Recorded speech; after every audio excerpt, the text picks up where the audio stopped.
Hello, my friends. Welcome back to Aetheral Space 15.19. 1, 2, 3. We are back. Without further ado, shall we get it started in here? Flint and steel! Please begin. Flint! Oh yeah, you just saw the Minecraft movie. How was it? Yeah. The next 5 chapters of Aetheral Space will be based around the Minecraft movie. Really? I know. It won't be. I'd prefer to forget the majority of my experience ASAP. It wasn't very good, I didn't think. Yeah, that's kind of what people are upset Well, about. I knew going in that I was not the target audience because I'm an adult. Well, also, I've heard it's just not a good movie, but like the memes have carried it in the box office. Yeah. Which is very unfortunate. Strange directing choices I found. Yeah. All But right. you know what? I'm glad everyone made a living wage. Facts. And that's the important thing. Sorry. Fei Long did not like fighting. The way he saw it, fighting was the companion to all suffering in this world. If you traced the trunk of any tragedy, you'd find fists hitting jaws plenty of times along the way. It never led to anything good. That was why Fei Long did his best never to start fights in his daily life. But fights had a way of starting whether you wanted them to or not. The starship he was facing, the Thinker's Comet, had begun to open hatches all over its surface, releasing a swarm of insectoid automatics that were flowing through the void towards him. They were truly legion, producing a cloud of bodies that blotted out the stars behind him. This was the prototype for the automatic that protected the Shisha itself. Nothing to scoff at, and nothing to take lightly. But taking things lightly was another thing Fei Long made sure never to do. Almost casually, silhouetted by the wings of flame that surged behind him, Fei Long reached out and grabbed hold of a chunk of rock that was floating through space behind him. The metal fingers of his gauntlet dug deep into the stone surface, and he took a deep breath. Green aether crackled. What's his voice sound like? Just sort of a normal guy, but maybe a little bit deep. Dragon's breath. The effect was immediate. A web of emerald veins spread out across the surface of the rock, dust floating off its surface as it vibrated with power. The surfacer, still floating in place, Fei Long swung the rock in front of him as if to beat an invisible enemy with it. For a moment nothing happened, but only for a moment. A pulse of energy exploded out of the stone, shattering it, and that energy raged through the starlight void, pouring over each and every automatic zooming towards Fei Long. The effect was immediate. As one, their glowing red eyes died down into empty black, their battle-ready limbs falling slack and floating comically as gravity, or the lack of it, made them into playthings.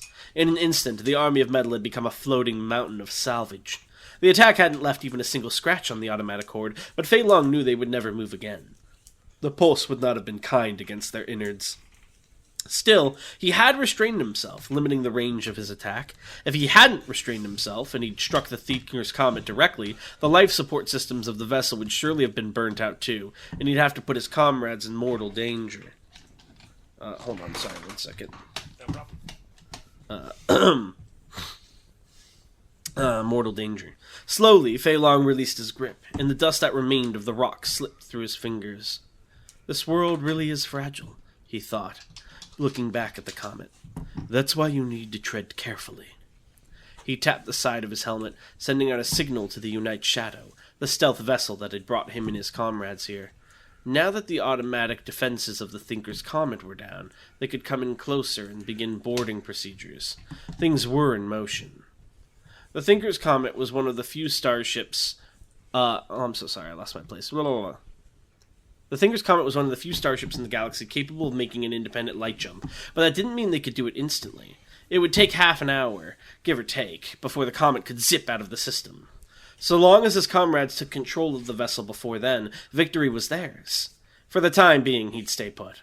After all, if the comet did try and launch itself out of here, someone had to be ready to catch it. Sorry, you have a little bit of feedback on your mic? How's that? Oh, much better, thank you. I just smacked it a couple of times. Exsanguinate!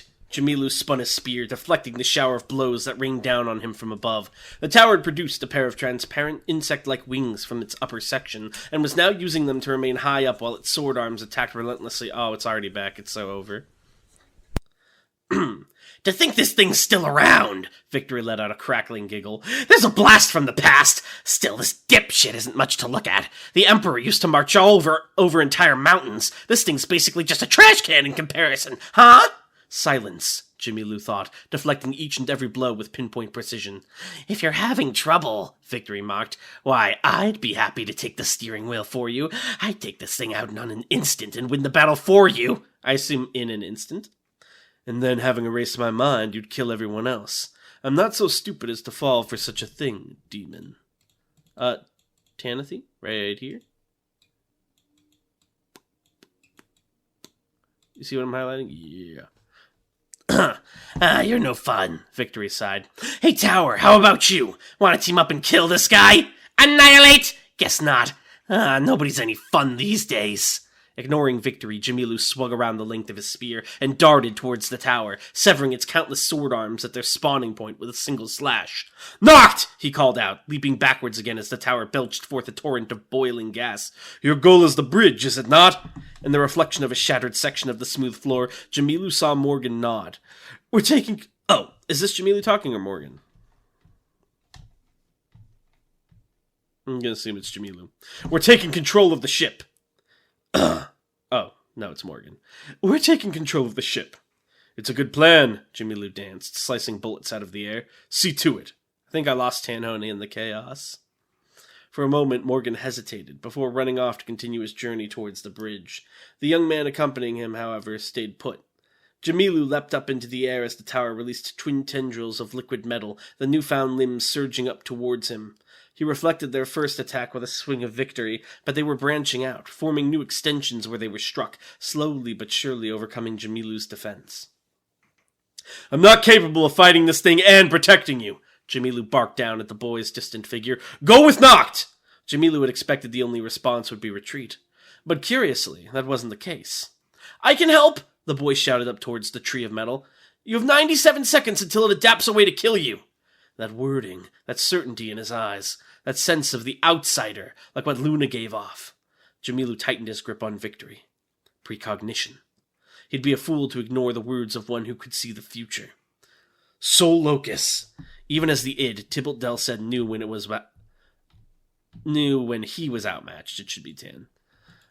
He was a pretty prodigious fighter himself, but that only meant so much when he was going against a nebula, right? Not just a nebula, but Nebula 3, the master of the killing arts himself, the Paradox Fist, the Never Smile. When it came to hand-to-hand combat, there was nobody better, and here he was, just showing up for no reason. How damn unpropitious could one guy be? That was why Tybalt had to take measures. The battle lines had been laid out, 3 against 3, but the quality of the teams was far from equal. His shadows could act and fight if the need arose, but at the end of the day they were still shadows. If Tybalt wanted to win, he'd need to give them a helping hand. Soul Locus was the ultimate tool in his arsenal. The user, the id in this case, would bloom like a flower of the mind, spreading his influence and strength to the other 2 members of the triumvirate. Once all was said and done, the id would be out of commission for a while, but for the time being, he'd rip them to shreds. The ego changed first, engorging like a black balloon. It grew in size until its head scraped the ceiling. The front of its trench coat flew open, revealing dozens of twitching insect legs within, like the ego had transformed into an upright millipede. The black barrels of countless pistols poked out from between the spindly limbs, already aiming at their prey. The superego swelled too, its torso stretching and warping until its body plan resembled a serpent more than anything else. Its arms, just as stretchy, just as flexible, clutched daggers that had grown to such an extent that they were more like greatswords. The giggle it let out was warped and deepened to such an extent that it felt like the aftershock of an earthquake. And the id? The id just laughed, even as violet aether poured from his eyes and his mouth, the light washing over his features mercilessly. Ha! Ha! He cackled. You're dead! Dead! Got it? All of you are frickin' moribund! Get 'em, boys! Responding to his command, the 2 beasts rushed forwards to their new targets. Killing arts, guillotine kick, and made it about 2 steps before the top halves of their bodies exploded. Tomfoolery calmly brought his foot back down to the ground, his boot still sparking, green and blue. With a single kick, he'd torn apart 2 monsters more than 10 times his size, and it wasn't just that he hadn't broken a sweat. He hadn't even blinked. This was the master of the killing arts. Still, that didn't mean that the shadows were done. When they were like this, it would take more than bisection to finish off the persona of Tybalt Del said. In the blink of an eye, new shadows had flocked in to repair the damage foolery had inflicted, and the 2 shadows reared up again, roaring and screeching in discordant union. Tomfoolery glanced at Alcera Nox. Girl, he said. "We'll occupy these families through repeated death. Understand?" "Ha!" the infant laughed from behind the wall of shadows. "Are you stupid? They'll just keep coming back." "Yes," Tomfoolery said, "but it'll give that girl time to kill you." Tybalt cocked his head. "That girl?" Tybalt widened his eyes. "That girl!" He whirled around, swinging a clumsy fist, and Anatrice Del Ced ducked under the attack, avoiding death. Even so, though, the air pressure alone was enough to send her flying backwards. She flailed, I assume, in the air for a second, before seizing hold of the rubble beneath her, bringing herself to a forced halt. Tybalt licked his lips. Behind him, his shadows clashed with the clown and the silent girl. Before him, the task Erica had entrusted him with awaited. He cracked his knuckles. "Let's get this over with," he grinned. Anatrice Del Ced, for her part, just clenched her fists and stood ready. It was the strangest thing, but Tybalt was pretty sure this was the first time she dared to look him in the eyes. It was nice to see someone gain confidence. Tybalt was so glad this girl got to experience that before she died. Clash, clash, clash, clash! Their attacks met time and time again, the force of the blows exploding through the Thinker's Comet as the three fighters made their way through the vessel. This was not a battle that could be restrained to a single location. It demanded dominion of space. A swing of a shield sword was blocked by pinpoint infusion of an ankle. "I have to give it to you," said Erica Del Ced. A swing of an elbow was deflected by a flickering force field. "I didn't expect you'd be able to get around Skin of God." It seems like every time they swap consciousnesses, Bruno and Serena reset. They're including, so like all conscious locked base abilities do that. Because that's how they got past, what's it called? The Black Blur as well. You can't answer me because your mic's gone, so my theory is just in the void. A mid-air headbutt was avoided with a twisting flip. "When you got me with your elbow back there, I figured it was because of your unique mental makeup. Bruno had been hit by Skin of God, but Serena hadn't. That sort of thing." A punch to the jaw was caught by a lightning-fast palm. "But that's not it, is it?" Erica smirked, squeezing the twins' fist in her grip. "You have a resistance." She threw their arm back, and at last they backed off. Both bodies darted back, staring at each other down the length of the hallway. That hallway stretched on behind Bruno and Serena, while behind Erica a set of massive doors loomed. Even so, Erica still smiled as she wound her arm. "It was a mistake to let you fight the Black Blur," she said casually. "Your resistance to mental viruses has made you my perfect adversary. It's not good." Serena just glared daggers at the older girl and pointed an invisible set of real daggers at her at the same time. "Anatrice," she said, voice low. "Yes? What about her?" "You said you were going to kill her." "I did say that." "Why?" For a moment Erica said nothing, but then, betraying a hint of exhaustion that seemed utterly alien to her, she sighed and ran a hand over her face. "I understand there's no possible way you could know about this," she said, "but it's still tiring to explain this again and again." "What are you talking about?" Erica blinked. Erica stopped, smiling. Erica tapped her foot against the floor, and the doors behind her slid open, pouring an unearthly crimson light over her and Serena.